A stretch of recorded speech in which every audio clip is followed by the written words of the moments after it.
주요 뉴스입니다. 사의 표명을 냈던 정홍원 총리가 헌정 사상 처음으로 유임 조치됐습니다.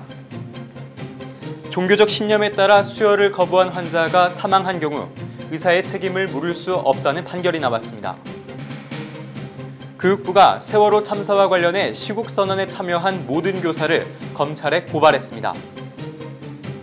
공정위가 멜론과 소리바다, 벅스와 엠넷 등 4개 음원업체에 대해 시정명령을 내렸습니다. 우리 축구 대표팀이 내일 오전 5시 벨기에와 조별리그 마지막 경기에 나섭니다.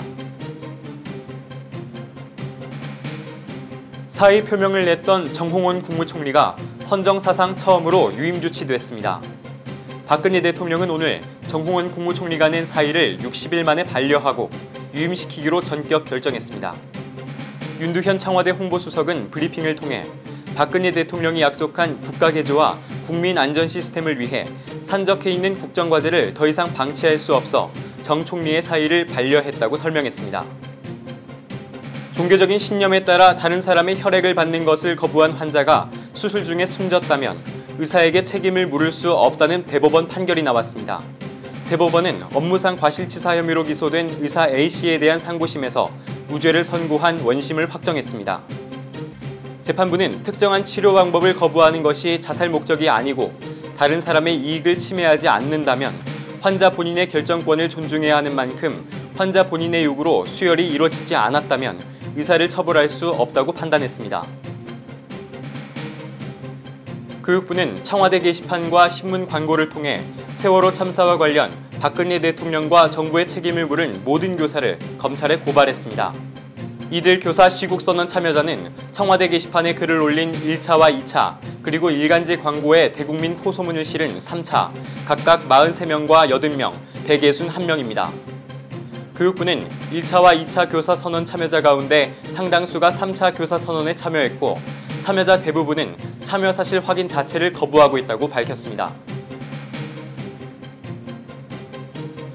공정거래위원회는 자동결제 상품 가입자의 동의를 받지 않고 인상된 금액으로 자동결제한 멜론과 소리바다, 벅스, 엠넷 등 4개 음원 사이트에 대해 시정명령을 내렸습니다.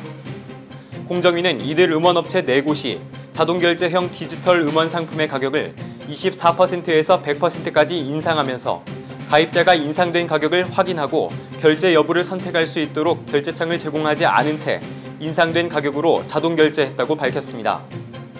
공정위는 이에 따라 소비자가 음원 상품 가격이 인상된 사실을 알지 못하고 인상된 가격으로 자동결제되는 경우가 발생했다고 설명했습니다.